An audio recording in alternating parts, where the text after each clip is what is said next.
A gente escalou Daniel Becker, pediatra do Instituto de Estudos em Ciência Coletiva da Universidade Federal do Rio de Janeiro, sempre participando com a gente também do programa Seus Filhos, para trazer um pouco também da análise sobre esse cenário que a gente viu. Já desejo uma boa tarde, doutor Daniel. Boa tarde, obrigado pelo convite, é um prazer estar com vocês. Muitas vezes, doutor Daniel, a gente fala, né, de que seria uma responsabilidade só dos pais, mas a sociedade toda tem que se mobilizar para proteger a integridade física, né, das crianças, dos adolescentes de uma maneira geral. Sem dúvida, Thaís. A criança é prioridade na nossa sociedade, a gente precisa estar muito atento a situações como essa. O que eu vinha dizendo, quando a chamada foi interrompida, é que muitas vezes é difícil, no calor do momento, você se levantar para tentar impedir que esse pai cometa um ato tão perverso, tão criminoso quanto o que foi visto aí nos vídeos pelas redes sociais. A pessoa fica com medo por dois motivos. Primeiro, porque a reação de um adulto numa situação tão... numa atitude que já é tão grotesca, né? Quando se vê impedido de fazer o que está fazendo com seu próprio filho, que ele considera sua propriedade, provavelmente, você não sabe qual vai ser a reação dele. Então, as pessoas têm medo, simplesmente. Você vê uma pessoa exaltada e fora de si, você tem medo. E segundo, porque eu acho muito importante a gente notar isso. Essa naturalização da violência contra a infância, ela vem muito do fato de que a grande maioria dos adultos de hoje sofreu diversos tipos de violência na sua infância. Então, existe ali uma criança ferida que, quando vê um adulto batendo numa criança, ela fica encolhida, ela fica com medo, ela se projeta naquela situação que ela viveu na sua infância. E, ao mesmo tempo, ela também, de uma certa forma, como a gente cansa de ver nas redes sociais, essa reação triste, eu diria quase patética, né? Eu apanhei muito e sobrevivi, graças aos meus pais, a violência que eu sofri, eu sou quem eu sou hoje, né? A gente vê isso muito. E é muito triste, essa incapacidade das pessoas entenderem que seus pais cometeram violência contra si. É muito difícil você admitir isso. E isso perpetua a violência contra a criança. O que aconteceu com essa criança é grotesco em todos os sentidos. Esse pai foi de uma violência brutal, mas a gente tem que considerar que há outras violências possíveis menos intensas que também fazem mal à criança, né? Essa cena é especialmente chocante, né? Você jamais... É interessante, você coloca ali no lugar dessa criança um cachorro, ou um idoso, ninguém permitiria que ela fosse espancada, que um cachorro ou um idoso fosse espancado. A gente se levantaria para segurar esse cara, mas com a criança não. A gente tem medo e a gente tem essa sensação de que a criança pertence a esse pai, que ele tem direito de fazer um absurdo desse. E tem muita gente, doutor, que acaba... Essa violência foi brutal, como o senhor disse. E aí tem muita gente que vê outro tipo de violência, talvez um pouco menos brutal, vê a chineladinha, um tapa ou uma agressão verbal a uma criança e desassocia. Não, o pai só tá ali gritando com a criança violentamente, ou a mãe só deu uma palmada. A gente está acostumado a ter níveis aceitáveis de violência contra crianças? Exatamente. É muito triste isso, Alessandro, porque a violência contra a criança, ela começa exatamente nesse nível de aceitação, né? É aceitável que uma criança ganhe uma pancada, é aceitável que ela seja castigada de uma forma muito, eu diria mesmo violenta, né? Você trancar uma criança no quarto, botar ela meia hora num cantinho do pensamento. Esse tipo de castigos são formas de violência. E pior, a violência psicológica. Você não serve para nada, você não ajuda em nada, você não tem jeito. Essa classificação da criança, né, do caráter dela, em função de uma atitude, né, são violências cotidianas que a grande maioria das crianças de hoje sofrem, né? E a gente tem que ter essa percepção. Primeiro, A violência física é criminosa, a violência psicológica também é criminosa. E elas não ensinam absolutamente nada. O castigo, isso está mais do que provado. Existe um grande trabalho americano, inclusive, que mostra que sofrer violência na infância, gente, é o pior fator para produção de doença na vida adulta. Isso é impressionante. Pessoas que sofreram muita violência na sua infância, abuso, estresse tóxico, que a gente chama. O estresse tóxico é o estresse contínuo, intenso, que vem da pobreza extrema, da miséria, da fome e do abuso também, do abuso de todos os tipos, psicológico, físico, sexual, que é muito mais comum no Brasil do que a gente imagina. Então, esse tipo de violência é o pior fator para o adoecimento físico e mental na vida adulta.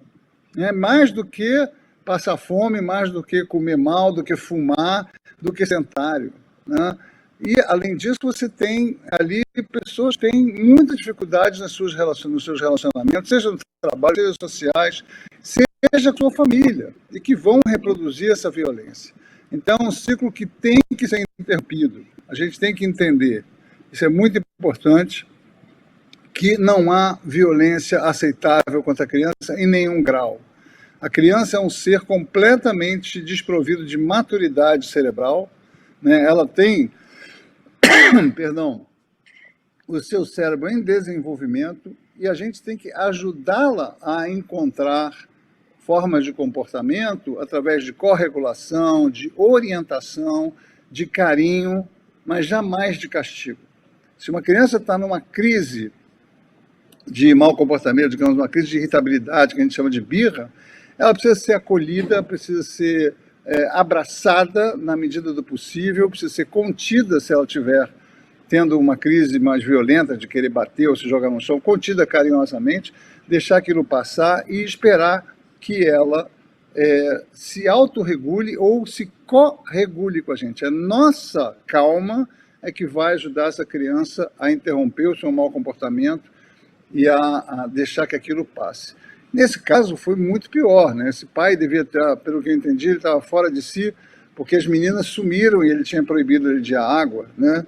Eu já vivi isso pessoalmente. Meu filho uma vez se perdeu, eu fiquei apavorado na praia, aquela cena clássica, né? E quando eu encontrei ele, o impulso que eu tive foi de gritar com ele, jamais de bater, mas o impulso que eu tive foi de gritar. Mas eu consegui ali respirar e abraçar meu filho. Ele não se perdeu de propósito. Ele era uma criança de 4 anos, que a gente se distraiu conversando e ele sumiu. A gente levou um susto horrível e eu poderia ter ficado fora de si. É possível que esse pai realmente tenha passado por essa experiência. Mas é o adulto que está ali que precisa se controlar.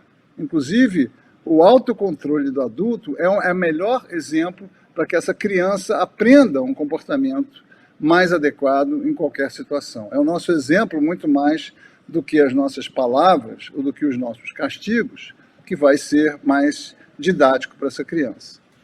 Doutor, tem a participação aqui de um ouvinte, eu não vou dar o detalhe, né, do número ou mesmo do nome, mas ele fala assim, olha, eu apanhei muito dos meus pais quando eu era criança e hoje eu tento fazer exatamente o oposto com os meus filhos, para mostrar também a experiência negativa que ficou na mente desse jovem. Hoje a gente já tem alguns mecanismos, desde 2014, a lei da palmada, e toda vez que a gente trata desse assunto com a Roseli Saião aqui no programa Seus Filhos, muitas vezes a gente ouve, né, algum comentário rebatendo, olha, mas é uma questão de mimimi, né? Volta sempre esse argumento, né, de que eu vivi ou de que eu vi, que sobrevivi, que isso me fez mais forte. Mas eu queria trazer aqui para a nossa conversa agora o lado da saúde emocional, né, desse jovem que sofre essa agressão, que vive uma situação como essa. É reversível? Como é que esse jovem agora deve receber uma atenção especial, principalmente no que diz respeito à saúde emocional, para não somatizar, para não impactar, como o senhor falou, lá na frente, essa vida dele, mesmo a saúde física ou mesmo a saúde mental? Tá aí, só em relação ao teu primeiro comentário, né? É muito triste a gente ouvir isso das pessoas. Eu sobrevivi. Você sobreviveu, mas é um cara angustiado, que não perdeu o emprego, que não tem namorada, que não consegue levar uma relação à frente, que está deprimido, que toma remédio, que não dorme, que não faz exercício, que não se cuida, que está infeliz. Ah, mas ele sobreviveu. Muitas dessas situações que a gente vive na vida adulta, negativas, podem estar relacionadas com traumas da infância, né? Só que as pessoas não conseguem admitir isso, muitas vezes porque elas não conseguem entender que os pais dela foram culpados por isso. É possível perdoá-los, porque eles não sabiam de nada disso. Eles vêm de uma geração que sofreu ainda mais violência, mas cabe a nós interromper esse ciclo de violência, justamente. Nós que hoje já temos noção da importância de não ter uma relação de violência com nossos filhos, temos a obrigação não só de não fazer isso pessoalmente na nossa família, mas também de disseminar esse conceito, de ensinar aos outros. Existem inúmeros educadores parentais no Instagram trabalhando com essa ideia, mas muito bons, inclusive, né? E essa é uma ideia que está se disseminando cada vez mais, felizmente. Isso é muito importante. E a outra questão que eu gostaria de dizer, em relação ainda a esse tema, é uma frase que eu gosto muito, que diz: é possível, em vez de criar pessoas que sobreviveram à sua infância, é possível criar pessoas maravilhosas e incríveis por causa da sua infância. Então, uma infância onde a criança vive sem violência, vive com amor, vive com orientação, vive com aceitação de quem ela é, vive com afeto e vínculo, conexão plena com seus pais e com seus pares, é uma infância que garante, em princípio pelo menos, uma adolescência mais feliz e uma vida adulta mais saudável, mais feliz e mais produtiva. Em relação à segunda questão que você levantou, o estresse, como eu falei anteriormente, existem 3 tipos de estresse. O estresse agudo, né, que pode até ser intenso, como uma queda, uma fratura, uma bronca do pai, uma bronca, digamos assim, uma relação onde o adulto perde o controle, né? Um castigo exagerado, uma repetição de ano, são situações estressantes para a criança, né? Só que são situações agudas, rápidas, e que ela consegue superar com o apoio da família, e aí ela vai encontrar recursos internos que vão ajudá-la a crescer, a se desenvolver. O seu cérebro vai fazer conexões nesse sentido. É um estresse positivo. O segundo tipo de estresse é um estresse intermediário, digamos, que a gente chama de reparável. É um estresse mais intenso, é um estresse mais prolongado, mas que leva a uma reparação mais tarde, porque a criança recebe o apoio da família, porque ela consegue, de alguma forma, superar aquilo. Então, por exemplo, uma internação por causa de uma pneumonia, a criança fica lá uma semana cheia de tubos e antibióticos e luz e não sei o que, CTI, aquela situação bem estressante para a criança, mas ela está lá com o apoio da equipe médica, de enfermagem, ela vai para casa, ela apoio da família e tudo mais, ela se recupera e ela regenera, digamos assim, as perdas que ela teve. O estresse tóxico é o estresse intenso e contínuo.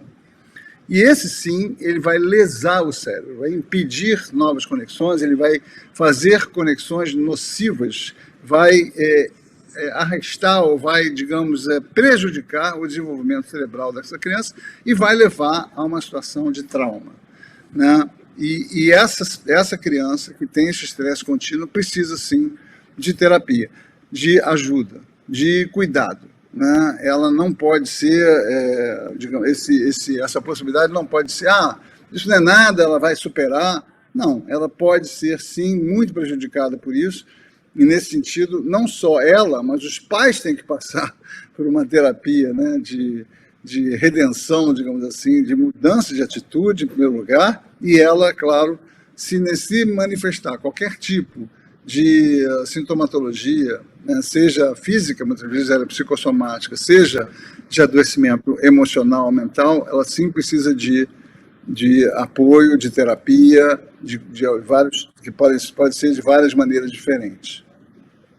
Doutora, agora, é superável, totalmente superável. É claro que existem, inclusive, muitas pessoas que hoje são brilhantes, geniais, que sofreram situações abusivas na infância. Então, isso mostra que é possível superar se houver um apoio adequado.